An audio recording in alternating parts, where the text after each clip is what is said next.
নামাজের মধ্যে তাশাহুদ পড়ার সময় তর্জনী আঙ্গুল উঁচু করার বিধান কি? বাড়িতে গিয়ে কোরআন খতম করার বিধান কি? ভিডিও গেমস খেলা যাবে কি না? শুকরিয়া সিজদা কিভাবে দেয়? পাত্রের ভেতর হাত ঢুকিয়ে অজু করা যাবে কিনা?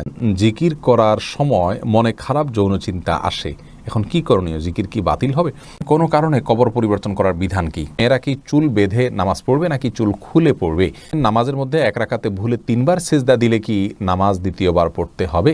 দোকানে কি বিড়ি সিগারেট বিক্রি করা সম্পর্কে ইসলাম কি বলে? মেয়েরা হাত পায়ের নখ বড় রাখলে কি নামাজে অসুবিধা হবে?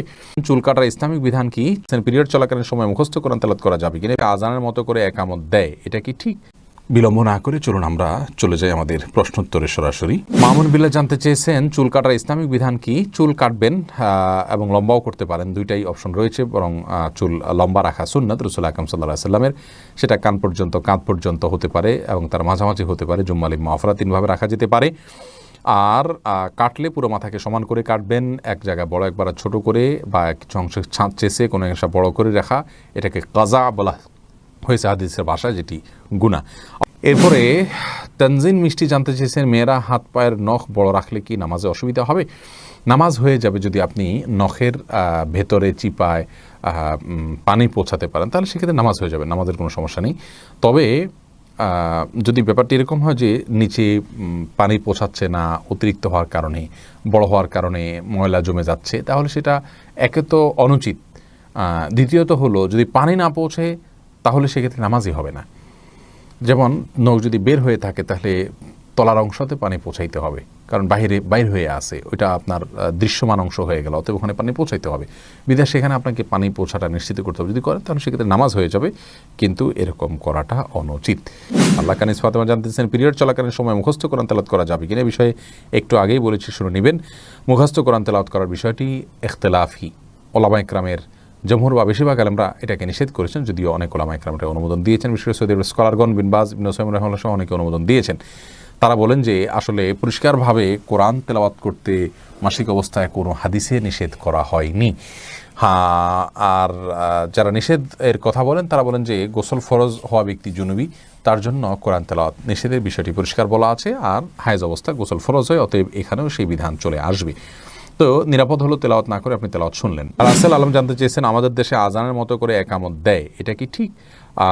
আজানের মতো করে একামত, এটি সহিহ মুসলিমের হাদিস দ্বারা প্রমাণিত, অর্থাৎ দুইবার করে দেওয়ার কথা যেটা বলছেন, আশহাদু আল্লা ইলাহা ইল্লাল্লাহ মুহাম্মাদুর রাসূলুল্লাহ, হাইয়া আলাস সালাহ, হাইয়া আল ফালাহ, এগুলো ডাবল করে বলা, এটি সহিহ মুসলিম হাদিস দ্বারা প্রমাণিত, আর সিঙ্গেল করে বলাটাও সহিহ মুসলিম হাদিস দ্বারা প্রমাণিত, অতএব কোনোটিকে সুন্নাহর খেলাফ বলা যাবে না।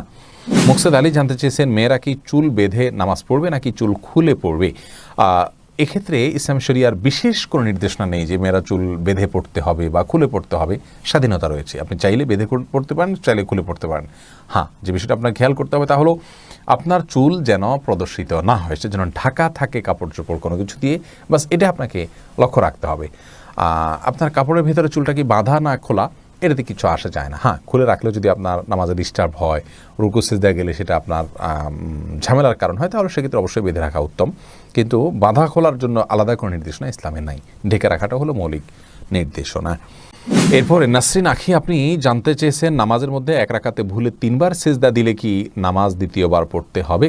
নামাজের মধ্যে এক রাকাতে ভুলে 3 বার সিজদা দিলে আপনাকে শেষে সিজদা সহু করলে নামাজ হয়ে যাবে ইনশাআল্লাহ। এরপরে এমডি জাকির জানতে চেয়েছেন দোকানে কি বিড়ি সিগারেট বিক্রি করা সম্পর্কে ইসলাম কি বলে, যদিও আমরা খাই না।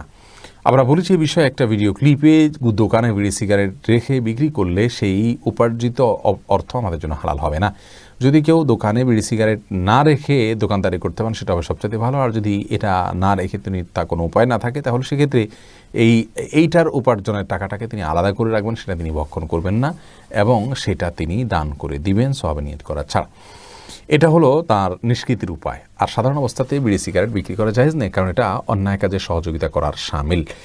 ইউটিউব আইডি থেকে আপনি জানতে চেয়েছেন পাত্রের ভেতর হাত ঢুকিয়ে অজু করা যাবে কিনা? যাবে, কোনো অসুবিধা নেই।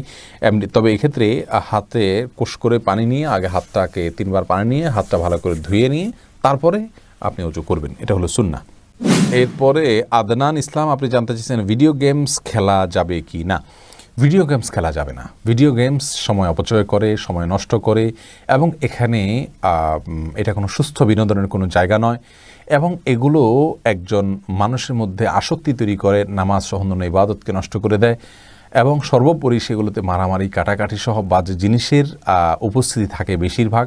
অনেকগুলো কারণ রয়েছে, একটি কারণ শুধু নয়, সবগুলো কারণকে সামনে রাখলে ভিডিও গেমস খেলা মুসলমানের জন্য জায়েজ নয়। তবে সেটা হারাম পর্যায়ের গুনাহ হবে না, এটা না জায়েজ মাকরু এবং অপছন্দনীয় পর্যায়ের হবে।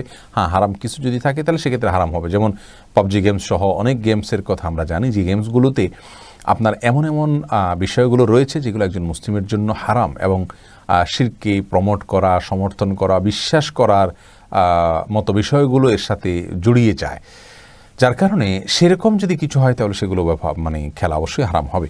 আননোন পারসন আইডি থেকে জানতে চেয়েছেন, জিকির করার সময় মনে খারাপ যৌন চিন্তা আসে, এখন কি করণীয়? জিকির কি বাতিল হবে?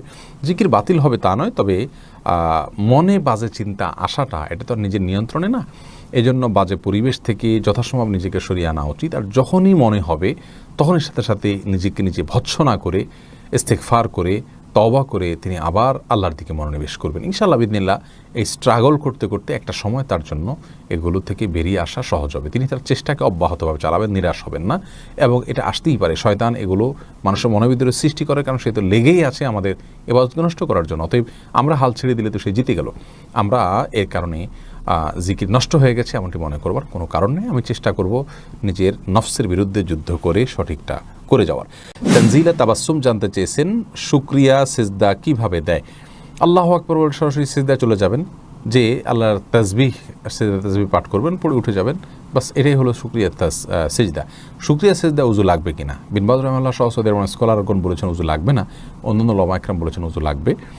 তো পদ্ধতিগত কোনো পার্থক্য নেই। শেখ সোহানুর রহমান জানতে চেয়েছেন, নামাজের মধ্যে তাশাহুদ পড়ার সময় তর্জনী আঙ্গুল উঁচু করার বিধান কি? এটা সুন্নাত, কেউ না করলে অসুবিধা নেই, নামাজ হয়ে যাবে, কিন্তু সুন্নাত বা মুস্তাহাব।